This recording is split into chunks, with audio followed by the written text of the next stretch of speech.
What is up, guys? Welcome back to the channel. Look, this week something a little different. It's been raining here a lot. You can see we're bracing the rain filming this today, but so this weekend we didn't really have, it was beautiful weather, but we just wanted to go fun fishing, so that's what we did. We didn't take any cameras, but we did take my chesty, so we got a little bit, but we didn't do like a full production shoot. But it was pretty cool. I went to a spot that I've never fished before, ever. Never once. So something kind of different for me to do, and just try to see if I can figure something out. I know this place has biggins in it, but I also know that it gets a ton of pressure, and I mean a ton of pressure. So when you can go fish a spot like that, if you can figure out something to catch some fish, it just kind of really and truly makes you feel good. I started off the morning, just kind of give y'all the process. I started off the morning winding. If you've watched enough of our stuff on YouTube, you know by now your boy loves a chatterbait. Love it. Love a chatterbait, love a jackhammer. I wound that sucker around there, threw it everywhere I could, no dice. And then I picked up a flipping rod because there's a bunch of trees. In fairness, I wasn't ready for the bite. Wasn't expecting it. And I was also not ready for just how strong the fish are in this particular spot. They are a different breed of Louisiana bass. Anyway, I flipped up there, wasn't expecting nothing. Doink, set the hook, can't get him out, he gets off. Probably a 3-pounder. I mean, I saw him flash. It happens, right? I'm waiting on Hunter to get there. He had to keep his kids. He couldn't get there till later. So I stayed pretty close to the boat ramp. Flipped around, get 2 more bites, and cannot get these things in the boat. Like, they're just digging down in these bushes whenever you set the hook. All that being said, went and picked Hunter up. So we go a little further, flip, boom, I catch one, finally get one in the boat. And so then you start putting things together, like you start putting stuff together, like water depth was this, you know, what are we looking for? Green willows a lot of times. You can ask Hunter. We flipped a lot of stuff that was dead and never got a bite. So I don't know what it was about the green bushes, but that's where they were. But it was really cool. So I want to let y'all know, look, I'm not a dauber. I'm learning just like y'all, but I want to share with y'all what has worked for me. And this was my setup for this weekend. And we'll show you, I do have some chesty footage of it. So we'll show y'all some things. One thing you're going to notice that's different is I now have a different reel on this rod. So if you pay really close attention to my chesty footage, you're going to see I got a different reel. I got one that's a little bit more like a winch. I said, if I go back there, I'm going to change some things. But the bait I was using, the way I rig it, this is all the exact same. What I'm throwing it on, all the exact same. So what I do when I'm flipping, and admittedly, I'm telling you this right now, I'm not a great flipper. This is not my strong suit. If I were to give you strong suits of fishing, this is one of my weaker areas, which I think is important to do as a fisherman, is work on your weaknesses. It opens up more of the lake to fish to you, so you can make the most of your time. Like, I mean, everybody sees our job, think, man, y'all get to do that.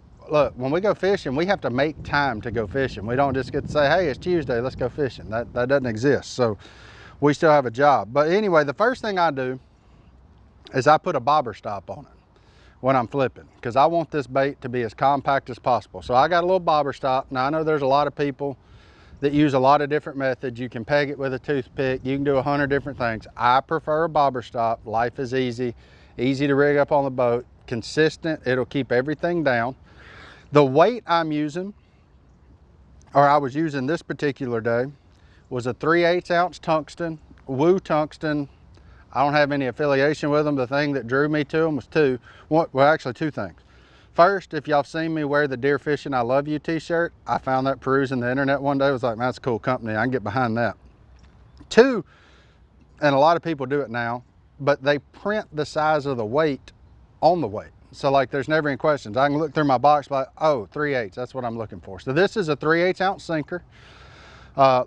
Somewhere in the middle. It's not heavy, it's not light, just kind of somewhere in the middle. And the bait I have on it is a Googan Bait Spandito bug.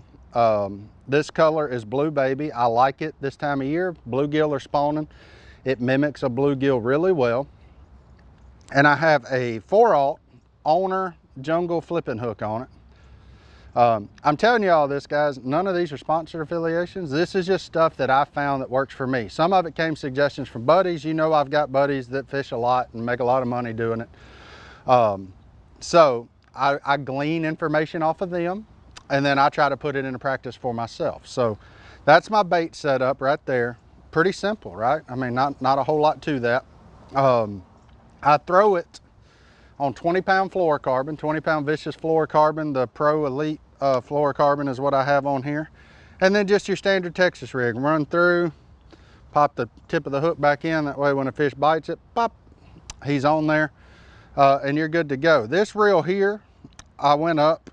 This is a Jacob Wheeler Duckett Paradigm, buddy of mine. If you've seen this channel or seen his channel, you know me and Jacob are really good friends. I like to support my buddies. So this is a Duckett Paradigm, his signature series. It's available at Academy only. And then I have it paired up with a 7.6 heavy Jacob Wheeler Duckett Fishing flipping stick. So you can see this has got a little bit bigger reel handle than most, so it allows you to get a lot of line per turn.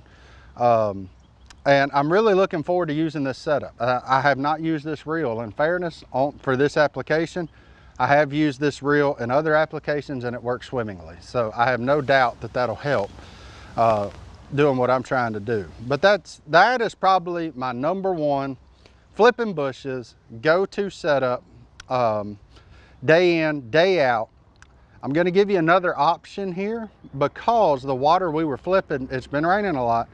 The water we're flipping is a lot deeper than I'm used to flipping. Normally I'm flipping 2, 3, 4 foot, so the 3/8 ounce works great. Get a good reaction bite, pretty quick fall, postpone.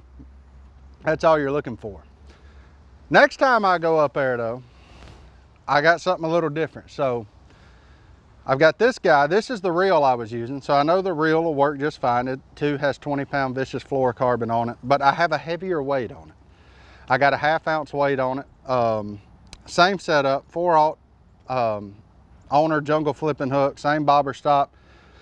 And the bait I've got is a Googan Baits Kraken Crawl. Same color, blue baby, but after talking to my buddies, after I struggled a little bit, and I know that most people don't have this kind of opportunity, and I don't take that lightly, so I want to share the information they gave to me with you guys. So they said, first thing, what they asked me, how deep's the water? I tell them, they're like, oh, no, got to use at least a 1/2 ounce.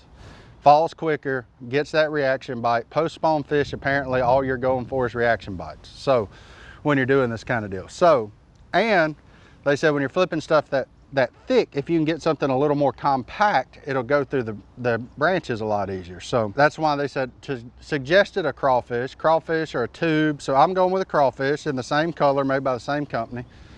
And that's what I'm gonna try. And they also said, look, if you're struggling a little bit, use a little bit shorter rod for that kind of tighter quarters flipping like you'll see in the little chesty shots. It was super tight in there. Use a little shorter rod. It'll help you be a little more accurate on that kind of stuff. So I put it on a 7.4 Quantum Heavy, and I'll be using this guy when I go back up there because I'm going back.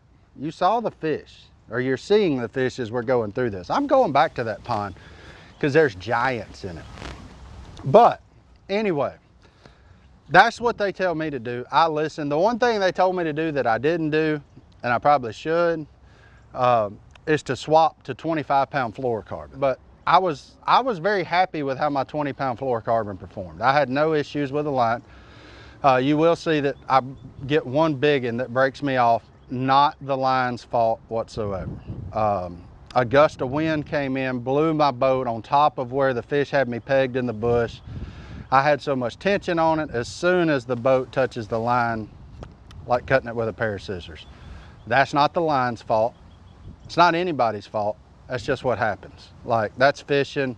That crap's gonna happen, but let me tell you something. That thing that pulled me down in that bush was big. I'm not gonna say it was for sure a bass. I'm pretty sure it's a bass, but it was big. I ain't had nothing on the end of my line like that in a hot minute, I'll tell you that. So that was pretty cool, but it was pretty cool to just having not been there, having not done it, to kind of put the stuff together, put the pieces of the puzzle together to ultimately, I think we had 12 bites and put 7 or 8 of them in the boat.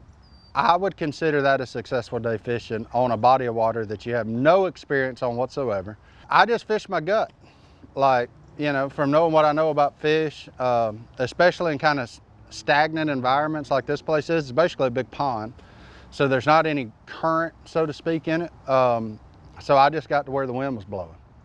Wind and those kind of bodies of water is your only current. Fish are still fish, whether they're in a pond, lake, river. They like current, they like water moving, they gonna put their nose in it. And when they do that, they become somewhat predictable to catch if you're doing the right thing. So, you know, it was a cool learning experience for me.